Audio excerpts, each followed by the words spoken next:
boa tarde, boa noite. Estamos aí com mais uma lição do discipulado. Essa é a segunda lição.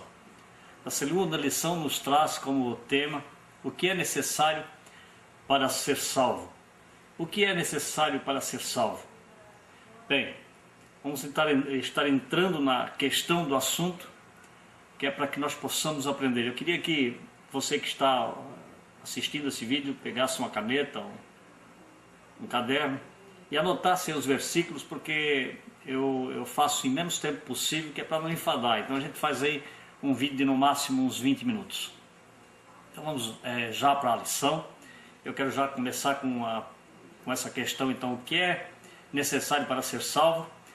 Primeira coisa necessária para ser salvo: ouvir a palavra de Deus. Romanos capítulo 10, versículo 17, diz assim: e assim a fé vem pela pregação, e pela pregação da palavra de Deus. Ou seja, assim a fé vem pela pregação, e a pregação pela palavra de Deus. Então a pregação é o que você ouve, né, o que você escuta sobre a Bíblia, sobre o que ali está escrito. Isso produz então fé.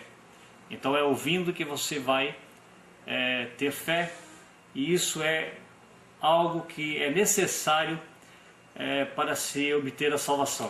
Necessário para ser salvo, você precisa ouvir. Sem ouvir a palavra, você não vai conhecer. A segunda questão é arrepender-se. Marcos capítulo 1, versículo 14 e 15. Mateus capítulo 3, versículos 6 e 8. Lucas capítulo 24, versículo 44 e 48. Atos capítulo 26, versículo 19 e 20. 2 Coríntios capítulo 7, versículo 10. Atos 17, 30, 31. E 2 Pedro 3, 9. De todos esses aí eu vou ler um versículo só. Você pode olhar em casa aí, ver os versículos, conferir, tá? Você vai ver que é necessário arrepender-se. Precisa arrepender-se para ser salvo. Então olha bem: não retarda, o 3,9 diz assim, 2 Pedro 3,9, não retarda o Senhor a sua promessa, como alguns a julgam demorado. Pelo contrário, Ele é longânimo para conosco, não querendo que nenhum pereça, senão que todos cheguem ao arrependimento. Então Deus está dando um tempo, Deus ainda está esperando, Deus está sendo longânimo com a humanidade, esperando um tempo para que o mundo venha se convencer da verdade e chegue ao arrependimento. O que interessa para Deus é que o homem se arrependa do seu pecado. Você se arrependendo do teu pecado, você entra no plano da salvação. Terceiro, todos são pecadores e precisam de arrependimento. Todos. Romanos 3, 9, 12 e 23. 23 diz assim: pois todos pecaram e carecem da glória de Deus. Bem, somos pecadores, todos pecaram. Não existe homem que não é pecador. Então todos são pecadores. Romanos 3, você lê lá, 3, 12 e o 23. Ela vai falar que você e nós necessitamos então do arrependimento. Se você olhar lá a parábola do filho pródigo, lá em Lucas 15, 11, 32, Jesus ilustrou ali a necessidade do arrependimento. O filho pródigo que deixou a sua casa e depois passou por uma dificuldade onde se arrependeu, voltou para o pai e o pai prontamente o perdoou. Da mesma forma é Deus. Quarto, colocar fé em Jesus Cristo. Temos que colocar a nossa fé em Jesus Cristo. João 3, 14 e 15 diz uma parte, esses versículos assim: do modo como, porque Moisés levantou a serpente no deserto, da mesma maneira quando Moisés estava lá com o povo no deserto, levantou a serpente para aquele povo olhar para a serpente e ser curado daquela picada da serpente que tinha naquela época. Então Deus usou aquela serpente para que fosse como um significado, para você ver lá que aquele povo então tinha que olhar para a serpente para ser curado. Da mesma forma, diz a palavra de Deus, hoje, da mesma forma hoje, assim importa, não estou falando de Deus, assim importa, continua o versículo, que o Filho do Homem seja levantado, como foi levantado na cruz do Calvário, para que todo o que nele crê tenha a vida eterna. Então agora você vai olhar para quem? Para Jesus, né? Temos que relacionar isso aí, né? Existe um relacionamento de compreensão. Deus mandou que Moisés fizesse a serpente, para que aquela serpente fosse levantada e o povo olhasse para a serpente então, para ser curado. Hoje, simbolicamente olhando para aquela passagem do Antigo Testamento, você vê que Jesus, o Filho do Homem, o Filho de Deus, ele veio e foi levantado na cruz do Calvário para que, quando nós olhamos para ele, quando nós cremos nele, nós tenhamos a vida eterna. Tá? Quinto, Jesus é o único que nos dá ou que nos pode salvar, né? A única salvação está em Jesus. Ele levou sobre si na cruz do Calvário todos os nossos pecados. Então Jesus carregou sobre ele nossos pecados, nossas dores, todo o nosso mal, Jesus carregou sobre ele. Em João 14,6, 1 Timóteo 2, 5, 6, João 6, 51, João 6, 51, você vai ler essa passagem. Sexto, ir a Jesus e se entregar a ele. Ir a Jesus e se entregar a ele totalmente. Mateus 11, 28, 30 vai estar ali escrito o que você tem que fazer. Ir a Jesus e se entregar a ele. Oitavo, abrir a porta do coração para Jesus. Está lá em Apocalipse 3:20. Eis que estou à porta e bato. Se alguém ouvir a minha voz, né, entrarei nessa casa e cearei com ele e ele comigo. Você abrindo a tua porta, Jesus vai entrar na tua casa. Então está lá em Apocalipse 3:20, a necessidade de você abrir a porta para Jesus. Nono, confiar na salvação que Deus nos concede. Nós temos que confiar, crer que Deus nos concede essa salvação. João 10, capítulo 10, versículo 27 e 30, vai estar ali, você lê, né, medita nessa palavra. Décimo, você com sua própria boca convida Jesus para ser o seu Salvador, né? O teu Salvador e Senhor. Então convida com a tua própria boca para que o Senhor seja o teu Salvador e o teu Senhor. Romanos 10, 9 e 10 eu quero ler, que diz assim: se com a tua boca confessares Jesus como Senhor, e em teu coração creres que Deus ressuscitou dentre os mortos, serás salvo. Porque com o coração se crê para a justiça, e com a boca se confessa a respeito da salvação. Você tem que confessar, você tem que crer, né? Confessar com a tua boca que o Senhor Jesus, se você crê no Senhor Jesus com todo o teu coração, né? Que Deus ressuscitou ele dos mortos, você tem que essa palavra, esse versículo tem que agir na sua vida. Tem que ser um versículo que tem que você olhe para ele, começa a ler ele e começa então a confessar a Jesus como teu Salvador, né? Muita gente aí tem Jesus, mas se esconde disso, né? Tem Jesus, diz que tem, mas na verdade não confessa. Então, na verdade, não está crendo. Seu coração não está em Deus. Amém, amado? Então vamos lá para o questionário. Eu quero ser rápido. Tem um questionário aqui que vai dizer assim. A primeira pergunta. Eu quero fazer as perguntas. Eu mesmo vou estar falando, explanando alguma coisa. E você depois vai ler na tua casa. Vai ver se eu estou falando a verdade. Aqui é o Ministério Poder da Palavra de Deus. E a gente procura, ou quer, na verdade, falar somente a Palavra de Deus. Estamos falando por dentro da palavra. Então você pode conferir e ver se o que eu estou falando bate com a tua Bíblia. Você de qualquer religião, pega a sua Bíblia, vai ler a Bíblia e confira se é isso que eu estou dizendo. Primeira pergunta: como nasce a fé no coração? Romanos 10, 17 diz assim, que é através de ouvir a palavra de Deus. Então a fé nasce através de ouvir a palavra de Deus. Segunda pergunta: o que Jesus disse que cada um tem que fazer? Mateus 4,17. Jesus disse que temos que nos arrepender, né? Porque é chegado o reino de Deus. Arrependa-te porque é chegado o reino de Deus. Jesus veio, então agora nós temos a salvação gratuita. É apenas se arrepender, porque Jesus está aí, né? Ele está disposto a perdoar, está disposto a entrar na tua vida, no teu coração. Terceiro, o que o apóstolo Pedro disse que cada um tem que fazer? O que ele falou? Atos 2, 37, 38, ele diz arrepender-se e ser batizado. Então, Tem que se arrepender e ser batizado. Você vai para uma igreja, você vai para uma igreja evangélica, uma igreja que prega a verdade, como nós estamos pregando aqui, né? Procura examinar para ver se realmente a igreja que você está é uma igreja de Deus, uma igreja que fala a palavra, a igreja que exerce a Bíblia Sagrada, né? E ali você então, se arrependendo, procura ser batizado então agora para participar da Santa Ceia, estar participando ali ativamente com o que a igreja está fazendo.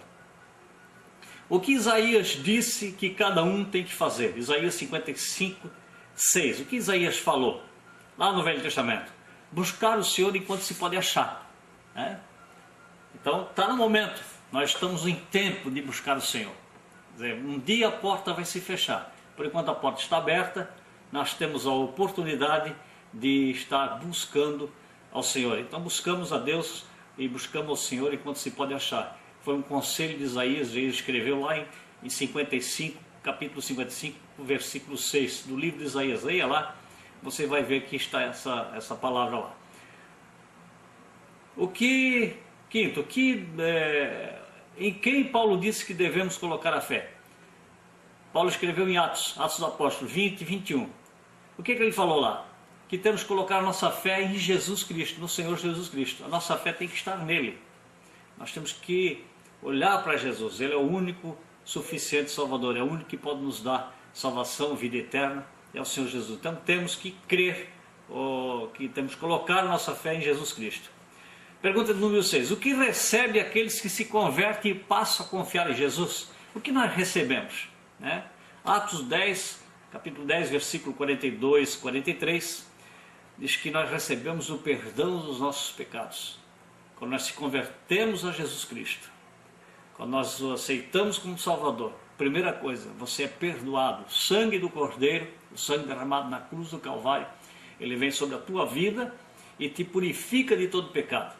Então você começa a viver uma vida nova, novidade de vida. O que Jesus, sétima pergunta, o que Jesus levou sobre si na cruz? Pedro 2, 24. Ele levou nossos pecados, né?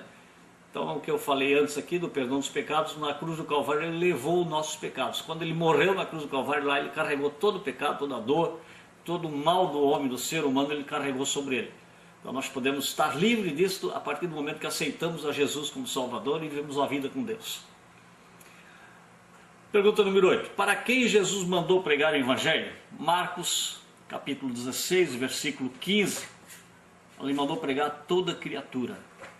Devemos, então, pregar o Evangelho a toda criatura. Todos, sem exceção. Você que agora está entrando nesse estudo, você agora que vai ser um discípulo, tem que botar no coração, pregar a palavra, levar a palavra a toda criatura. Número 9. O que é necessário para alguém se tornar filho de Deus? João capítulo 1, versículo 12. Devemos receber Jesus. A hora que você recebe a Jesus como teu Salvador, a hora que você deixa Jesus, abre a porta para Jesus. No momento que você abre a porta para Jesus, você agora deixa de ser uma criatura somente. Porque enquanto isso não fizermos, amado, enquanto não recebemos Jesus, enquanto não deixar Jesus entrar no coração e na tua vida, de maneira nenhuma você é filho de Deus. Você é filho de Deus a partir do momento que aceita, que deixa Jesus entrar no coração, você recebe Jesus na tua vida. Pergunta número 10. O que o pecador tem que fazer de acordo com os textos abaixo? Agora eu vou ler uns textos aqui, vou te citar uns versículos, mas vou estar explanando aqui o que se fala a respeito, o que se fala nesses versículos. Vou dar uma explanada somente. Aí você lê, confira, lê esses textos, você vai ver que é aquilo que eu estou falando mesmo. Mateus 11, de 28 a 30. O que está estampado ali?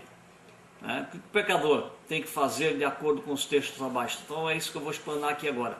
Mateus 11, 28, 30, diz lá que é ir até Deus.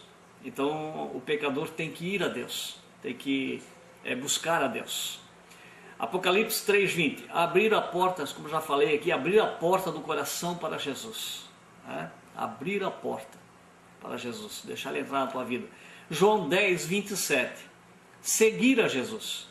Agora você abriu a porta, você foi até Deus, né? Foi a Deus, abriu a porta para Jesus. Agora a tua missão é seguir a Jesus Cristo. De pergunta número 11, existem outros meios de salvação a não ser Jesus? Vejamos, João 14, 6, diz a palavra de Deus, Jesus é o caminho, a verdade e a vida, então não há outro caminho, Jesus é o caminho. Deixa as outras coisas de lado, deixa outros pensamentos, deixa aí aquelas coisas que te prendem, né? Os homens se prendem em muitas coisas, se prendem em palavras,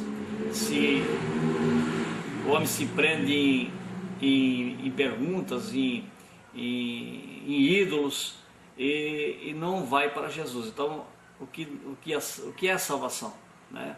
Qual é o meio de salvação? É só Jesus. Jesus é o caminho, a verdade e a vida. Não há outro caminho. Atos 4, 12. Em nenhum outro há salvação, tá ali. Em nenhum outro há salvação a não ser em Jesus Cristo. Não adianta. Como já falei, é só Jesus Cristo. Leia esses versículos, amado. Guarda no teu coração. João 5, 11, 12. Quem tem o Filho, tem a vida. Quem não tem um filho, não tem a vida. Quem tem um filho, tem a vida. Quem não tem o filho, não tem a vida. Tá? Temos que ser bem cientes e bem claros disso. Quer dizer, se você tem o filho, tem vida. Agora eu pergunto para você, você tem o filho? Né? Você realmente tem um filho na tua vida? Quem tem um filho na sua vida, quem tem o Filho de Deus na sua vida, é uma vida diferenciada, uma vida diferente, uma vida transformada, uma vida de busca de Deus, uma vida no altar de Deus. Então quem tem um filho tem a vida. A vida é isso. A vida é você estar ligado com Deus, ter uma ligação com Deus, né? A vida não é você estar na igreja e fazendo as coisas do mundo. A vida não é você estar na igreja e participar do mundo. Quando você está participando do mundo, você está fora da ideia, tá? Não tem a vida.